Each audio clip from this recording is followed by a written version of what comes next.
Нагрелся, поменьше стал. Поменьше стало. А поршень он на горячем включить? Наоборот, холодный. Холодный выключить? Потому что он то расширяется маленько, да?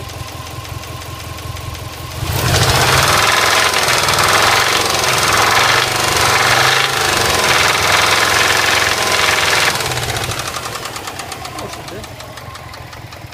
Ну и все. Закрываем мотор на капиталочку.